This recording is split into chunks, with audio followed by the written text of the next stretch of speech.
Obrigada. Então, agora a gente vai assistir a palestra da Rebeca Maria Batalha de Mello.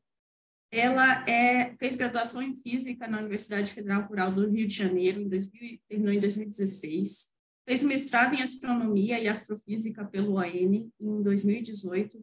Agora, eu não sei dizer, você está no doutorado agora? Eu terminei o doutorado. Você terminou o doutorado? E estou no pós-doc agora. Foi Está bem. no pós-doc na Universidade Paris-Saclay, certo? Isso. Assim, Eu também não sei. França. Na França, tá? Uhum. E ela vai falar para a gente um pouquinho hoje sobre a avaliação de 7.192 pares de modelos teóricos de explosão de supernovas através de observações do gás intraaglomerado. Exato. Rebeca, você tem 25 minutos, mas sim, pergunta e foca assim. Obrigada. Obrigada, Carla. Obrigada à organização. É um prazer enorme estar aqui, com certeza. O primeiro edição foi um sucesso da Astrocientistas e essa não está sendo diferente, então eu agradeço mesmo a oportunidade. Eu acabei meu doutorado no AN, e esse título é de um paper, na verdade, que eu desenvolvi durante o doutorado, parte do doutorado. Hoje eu estou como pós-doc há quase um mês, no Instituto CA Paris-Saclay. Bom, eu vou dar uma introdução, dizer o que de fato são esses modelos teóricos de supernova, falar um pouquinho como a gente fez o cálculo e as medidas de abundância. Depois disso, como foi qual o procedimento a gente desenvolveu para poder comparar essas duas coisas, que uma é teórica e outra é observacional. Depois vou mostrar alguns resultados principais e as conclusões que a gente tem do trabalho, tá bom? Vamos lá. Primeiramente, eu queria falar um pouco do que é um aglomerado de galáxia, principalmente em raio-x, porque é o ponto neural, eu diria, desse trabalho. Então, quando a gente olha aqui nesse painel à esquerda, a gente vê galáxias e a luz intraaglomerado, porque quando a gente olha no óptico. Mas quando a gente olha no comprimento de onda de raio-x, a gente vê que essas galáxias, na verdade, estão permeadas por um gás difuso e muito quente. No final dos anos 60, foi descoberto que, na verdade, esse gás ele é rico em metais. E isso trouxe diferentes abordagens de como esse gás, como foi a origem e a evolução desse gás. Então, isso ainda está em aberto na literatura, tem muita discussão sobre quais os mecanismos, então, enriquecem esse meio chamado de meio intraaglomerado, quando eu falo de aglomerado de galáxias, ou ICM, mas também chamado de meio intragrupo, porque grupos de galáxias também têm, com menor brilho, essa emissão brilhante em raio-x desse gás. Então, o que acontece é que não se sabe, então, os mecanismos que estão relacionados, não sabe a importância e quando acontece esse mecanismo, que vão remover o gás enriquecido de galáxias membros, tá? Do meio interestelar, para o ICM. Então, a ideia é que esses metais, na verdade, eles vão ser ótimos traçadores, porque a forma que eles vão ser removidos e a forma que eles estão distribuídos no ICM, por exemplo, radialmente, você vai poder entender quais mecanismos podem estar envolvidos nesse processo durante a vida desse objeto. Eu coloquei aqui uns exemplos, umas figuras legais, sobre o que pode estar acontecendo, o que de fato acontece durante a vida. Você tem um aglomerado que pode ter sofrido um merger, uma fusão, né? E essa fusão em si, por exemplo, ela vai misturar um perfil de metais que você tinha anterior, então ela vai apagar esse imprint que você teria, por exemplo. Mas você também tem essa mistura e toda a termodinâmica envolvida em um aglomerado de galáxias é extremamente importante, com esse feedback da AGN e também o run pressure stripping, que é a pressão de arraste, que vai, de fato, remover esses metais de galáxias membros. Então, a ideia desse trabalho, a ideia do meu doutorado, na verdade, é entender quais mecanismos estão envolvidos nesse enriquecimento químico. E não só isso, entender, tentar quantificar qual a importância entre eles, qual é mais importante, quando foi mais importante. sendo que existe um ponto fundamental, porque para você acertar a quantidade, esses valores quantitativos, você precisa da escolha de pares de modelos de supernova, que aí você teria uma previsão de quantos metais é produzido por uma determinada supernova. Então, quando você olha um aglomerado, você conseguiria linkar o enriquecimento dessa forma. O ponto é que existem vários modelos na literatura, muitos modelos na literatura diferentes, e a principal causa é porque, de fato, não se sabe muito bem, por exemplo, como os progenitores de supernova 1A, ou então o mecanismo de explosão exatamente, ou então a metalicidade inicial dessa estrela progenitora. Então, existem vários fatores que de fato causam essa dependência, e por isso na literatura tem muitos modelos. Então, para a gente tentar diminuir essa incerteza, o que a gente fez foi desenvolver uma análise estatística que a gente possa comparar, então, quais desses modelos conseguem prever bem o que a gente observa. Simples assim. Então, a gente desenvolveu então, essa análise não paramétrica, usando funções de probabilidade, vou explicar um pouquinho depois, e como a Carla mencionou, a gente classificou, ranqueou mesmo, 7.192 pares de modelos. E eu vou comentando um pouco cada detalhe sobre isso. Esse paper foi publicado ano passado, e a revista, na verdade, foi bem legal, que eles pediram um detalhamento, então eu gravei um vídeo, uma entrevista, na verdade, e está disponível no YouTube, no canal da AAAS, que é a Sociedade Americana Astronômica. Quem quiser dar uma olhadinha lá, tem mais detalhes. Bom, vamos falar então o que são modelos de supernova. Os modelos teóricos de supernova, eles são simulações hidrodinâmicas que vão pegar uma estrela com determinada massa inicial, com determinada composição inicial, eles vão evoluir essa estrela até ao ponto que ela exploda com um evento de supernova. O importante também aqui é que a gente coletou esses modelos de forma que todos eles tinham uma previsão de massa sintética final, ou seja, cada um desses modelos que eu coletei, eles tinham, olha, a gente tem, esse modelo prevê, essa explosão de supernova prevê tanto de massa solar de oxigênio, tanto de massa solar de ferro. Então, foi assim que a gente pôde comparar. Então, todos esses modelos têm os chamados yields, que é esse produto nucleossintético. Aqui eu coloquei o exemplo de 2 pares de modelos, supernova do colapso do núcleo e supernova 1A, coletado da literatura, tá? Então, essas são as previsões teóricas. Aqui você tem a razão o valor da razão de cada um dessa razão dos elementos químicos aqui. E você pode ver, por exemplo, que um modelo de supernova do colapso do núcleo, nesse caso, mas isso é um pouco geral, ele prevê muito mais, ele produz muito mais quantidade de oxigênio por ferro do que o modelo de supernova 1A. E isso ajuda a gente a entender, então, quais regiões, quando a gente mede uma razão de abundância, isso ajuda a entender quais regiões estão mais enriquecidas por um tipo de supernova em relação ao outro. Então, isso também ajuda a entender os mecanismos. Mas, voltando aqui na dependência, eu quis comentar bem rápido, para quem tem mais curiosidade, existe uma dependência nucleossintética, que é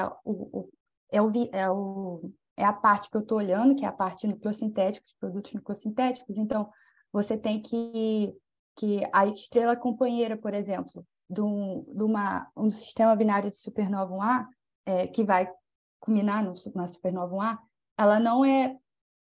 isso não é bem concordante na literatura ainda. Tem pessoas que argumentam que antigamente era só uma estrela evoluída, mas hoje em dia, claramente, eles têm discutido que há uma combinação desses 2 tipos, na verdade, outra anã branca, como estrela companheira. Você também não sabe muito bem os mecanismos de enriquecimento, você não sabe se a ignição do carbono ela ocorre perto do centro da anã branca, se ela ocorre offset, fora do centro. Se, na verdade, existe uma dupla detonação, onde que a explosão, a ignição no centro, ela provoca uma segunda explosão perto da camada de hélio. Então, existem muitos fatores ainda em aberto. a respeito dos mecanismos de explosão de supernova 1A.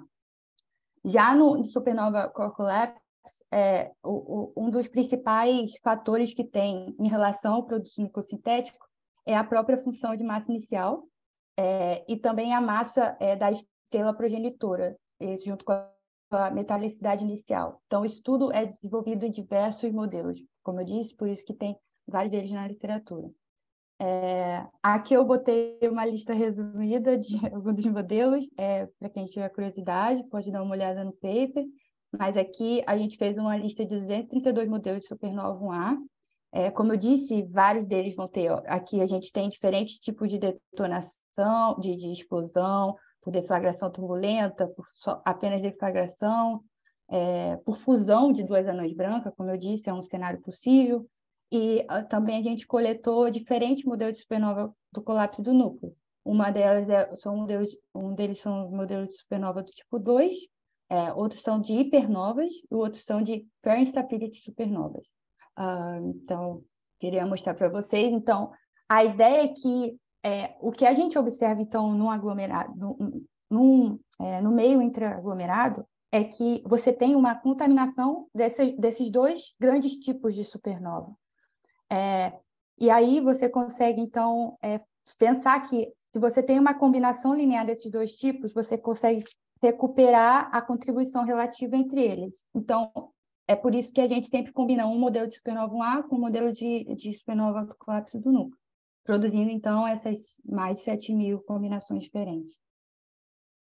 Bom, vamos para a observação. Então, a gente coletou do archive do Suzaku 18 aglomerados de grupos de galáxias, do grupo representativo Cool Core, que significa núcleo frio. Isso é uma característica de alguns aglomerados, eles têm uma temperatura mais baixa no centro comparada com as suas periferias, e isso muitas vezes está atrelado com, na verdade, um aumento de ferro no centro.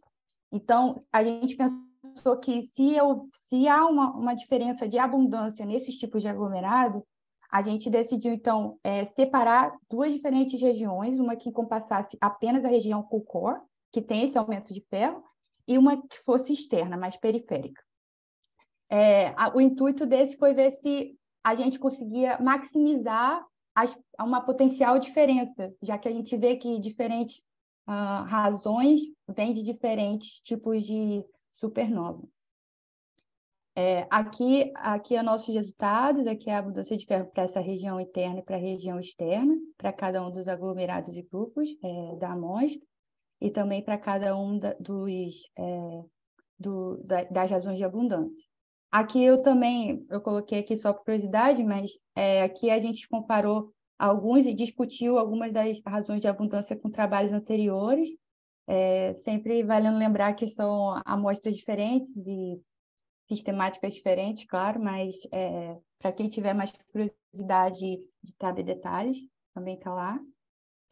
Então, resumindo, é isso. A gente tem essa parte observada, aqui à esquerda, onde a gente coleta o espectro de raio-x desse meio intraaglomerado de 18 grupos e aglomerados de galáxias, mede as abundâncias e calcula essas razões de abundância.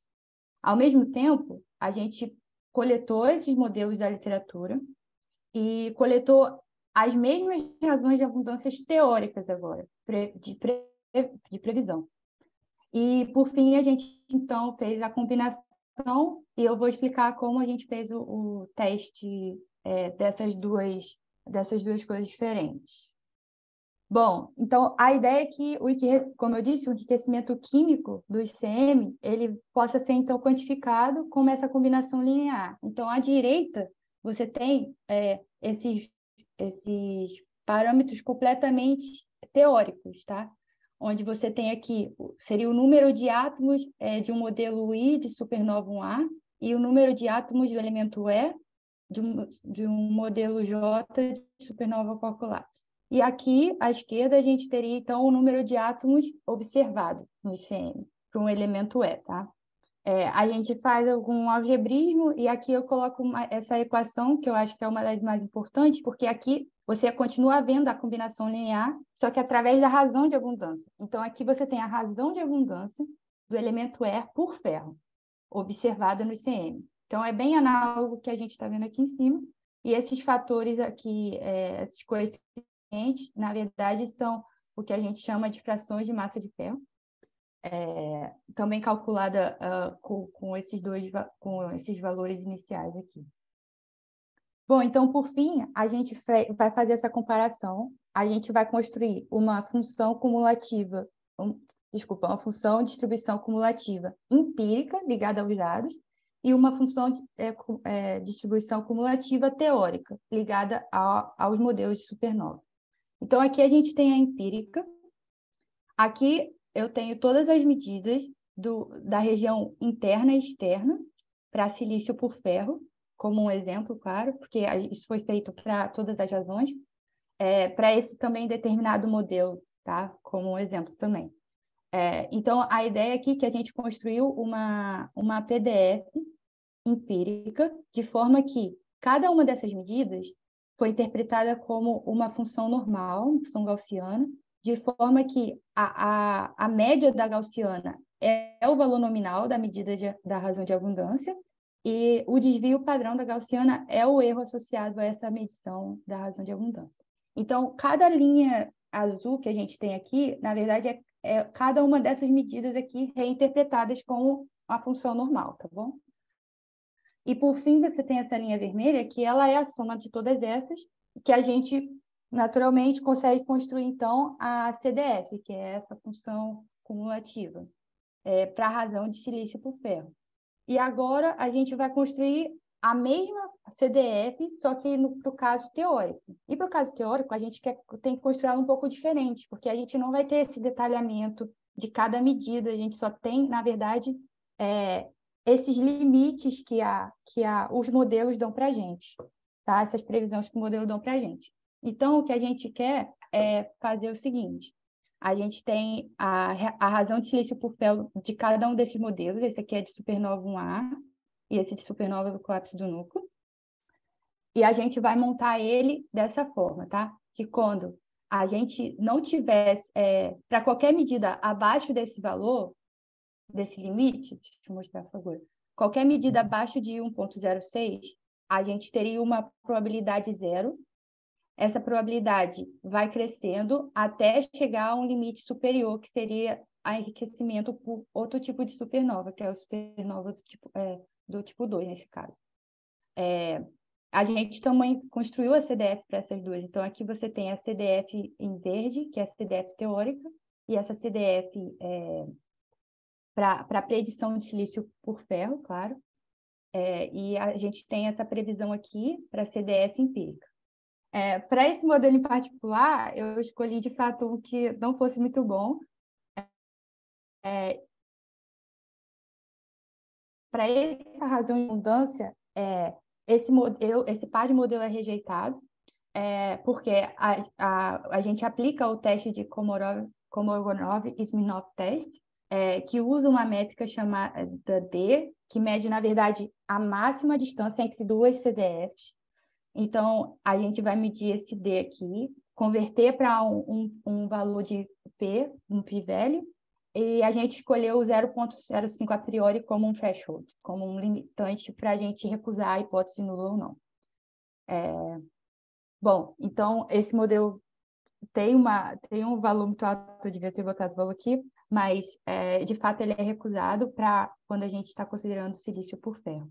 Então, isso é repetido para todas as razões de abundância e todos os pares de modelos. Então, para os 7.000 pares de modelos e para as 8 razões de abundância que a gente mediu. Por fim, a gente conseguiu construir um resultado legal.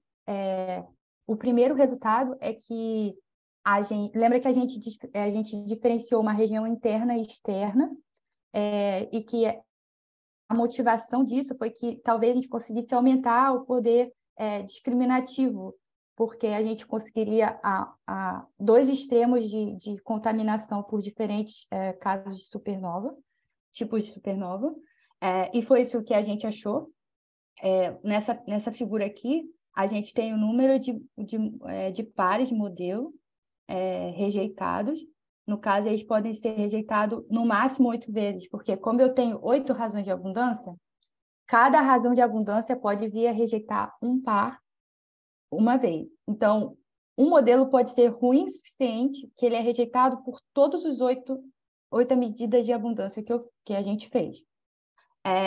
Então, esse é o máximo de rejeição. A gente pode ver que, por exemplo, em colorido, você tem esse resultado para essas regiões separadas. Em cinza, você tem esse resultado a gente também mediu as abundâncias para o campo de visão completo do SUSACO. Então, aqui a gente tem que, por exemplo, quando a gente faz essa diferenciação de regiões, a gente tem que, na verdade, a gente tem uma discriminação, uma rejeição de 20%, comparada com uma 13%, quando a gente olha esse valor mais diluído, porque quando você pega o campo de visão total, você, na verdade, está diluindo, está pegando uma média do que você mede na região interna no que você mede na região externa.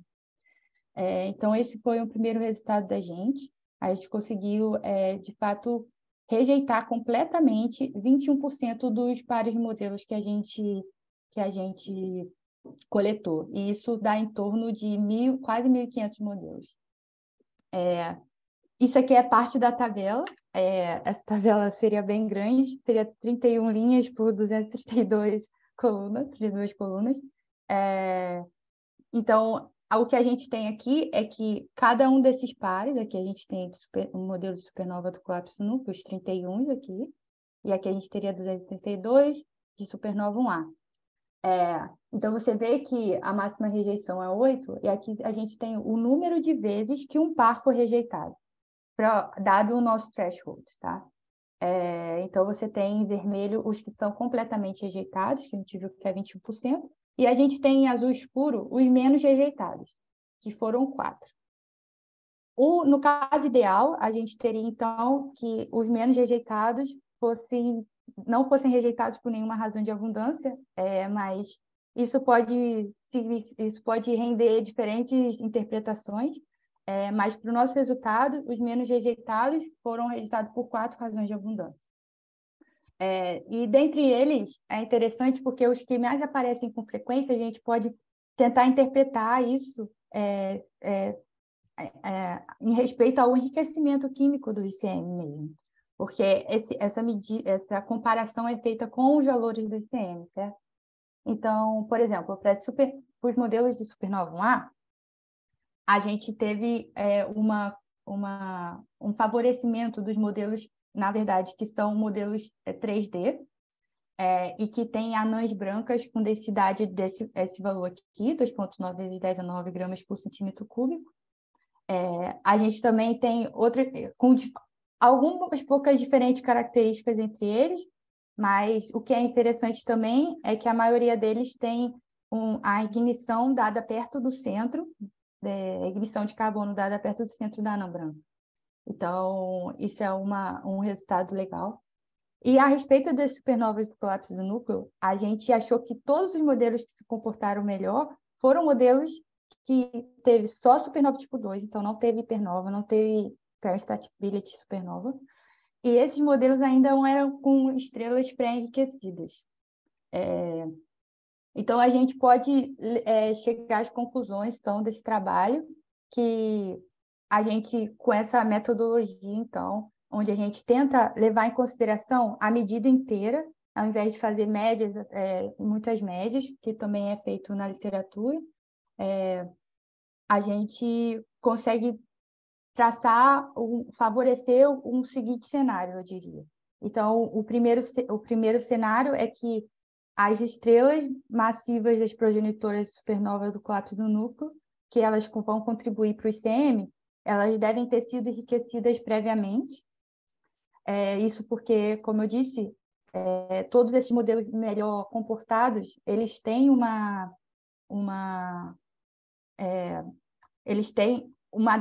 metalicidade inicial diferente de zero, todos eles. E em relação de supernova 1A, a gente viu que a maioria dos progenitores, na verdade, são progenitores que explodem com a massa próxima à massa do limite de Chandrasekhar, e que a maioria deles explode com essa ignição, como eu disse, de carbono próxima ao núcleo. Bom, então, para fechar, o takeaway dessa apresentação, eu diria que a gente conseguiu, então, diminuir de forma mais estatística possível, mais robustamente possível, as incertezas atreladas à escolha arbitrária de um par de supernova quando você deseja estudar o enriquecimento do ICM. Então, a gente conseguiu, pelo menos para essa amostra que a gente teve, por enquanto, diminuir esses 7.000 modelos para 229 pares, tá? Desculpa, 7.000 pares para 229 pares. Bom, eu queria que vocês ficassem com isso. Eu vou deixar esse slide aqui para quem quiser relembrar. E eu queria agradecer de novo o evento maravilhoso, e agradecer e vou botar aqui todo o meu apoio para o evento. Bom, obrigada. Muito obrigada, Rebeca. Uma apresentação incrível.